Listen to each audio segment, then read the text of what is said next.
After a 2-hour phone call with Vladimir Putin, President Trump says the Russian leader wants to end the fighting in Ukraine. Well, President Trump also says that the United States will walk away if the two sides don't make progress toward peace. CBN's Wendy Griffith reports. President Trump says Russia and Ukraine will immediately start negotiations toward a ceasefire and an end to the 3-year-long war. He described his 2-hour phone call with Putin Monday. I said, when are we going to end this, Vladimir? I've known him for a long time now. I said, when are we going to end this bloodshed, this bloodbath? It's a bloodbath. And I do believe he wants to end it. The president also told reporters the Vatican expressed interest in hosting the negotiations. I think it would be great to have it at the Vatican. There's tremendous bitterness, anger. And I think maybe that could help some of that anger. Putin said the discussion was very informative and very frank, stressing Russia and Ukraine need to find compromises that would suit all sides. But there are doubts about Putin's sincerity. Brad Bowman of the Foundation for Defense of Democracies told CBN's Faith Nation Monday. It seems to me that the former KGB colonel Vladimir Putin is continuing to do what he does best, and that is be duplicitous and deceitful, and to drag things out and extract as many concessions as possible. And until this administration, the Trump administration, starts to impose serious consequences, additional consequences on Putin, I think we're going to see more of the same from the Kremlin. President Trump said he's ready to back away if the two sides can't reach an agreement, calling it a European situation that should have remained a European situation. Wendy Griffith, CBN News. I wouldn't want to call this 3-year war a situation. It's absolutely horrific what Russia has done here. And the number of war crimes that they've committed, whether it's using rape as a weapon of terror against a civilian population, intentionally targeting power plants, those kinds of actions, you look at and you shake your head. How in the world can you ever believe that they would want peace? Then on top of it, as they're talking ceasefire, as they're talking peace, to have drones intentionally attack apartment complexes. Again, it's a civilian target. And when they talk, can we believe them?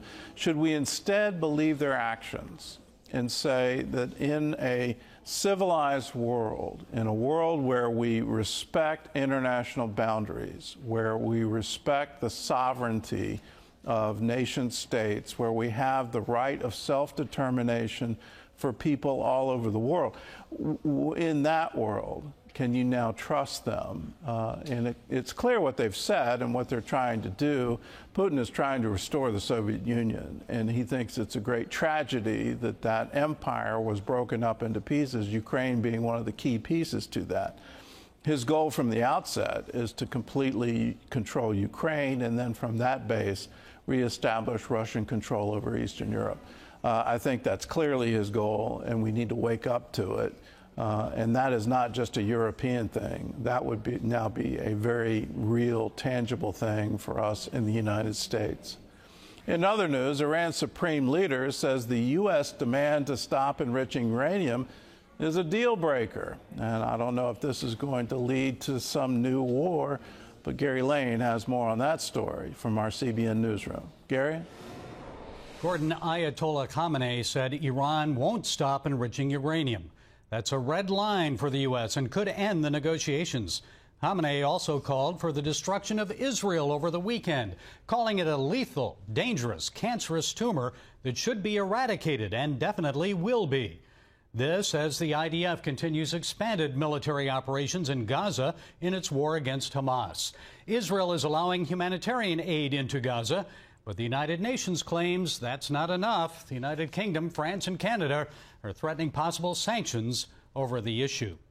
Well, here at home, victims of the powerfully destructive tornadoes in Kentucky and Missouri are searching the piles of debris and rubble that was once their homes.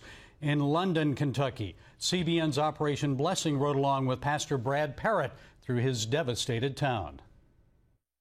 On a Friday night, and immediately we started calling all of our church members and families, especially those that we know lived in the subdivisions and areas that were hit, to find out, number one, if anyone was injured or hurt, number two, how bad their properties were hurt, if everyone made it out alive or still missing. And at that point, we still had people that we hadn't heard from.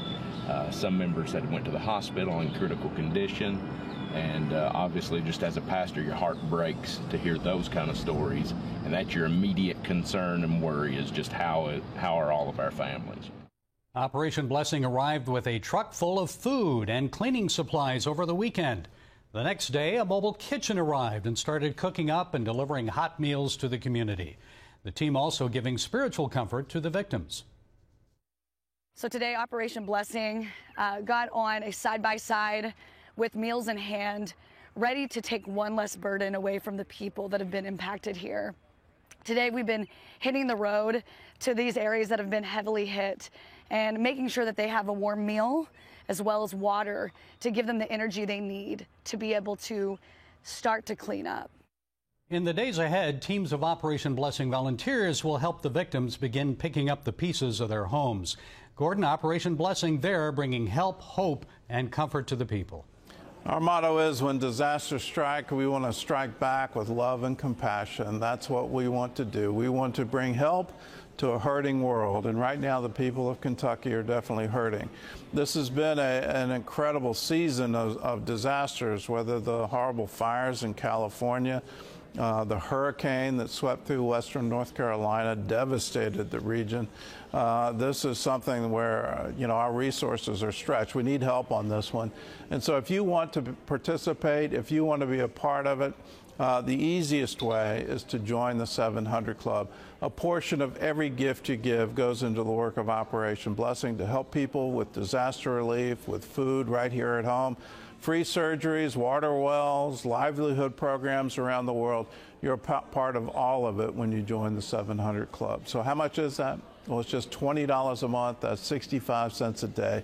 So call the number on your screen, 1-800-700-7000. Say, yes, you can count on me. I want to be a part of it.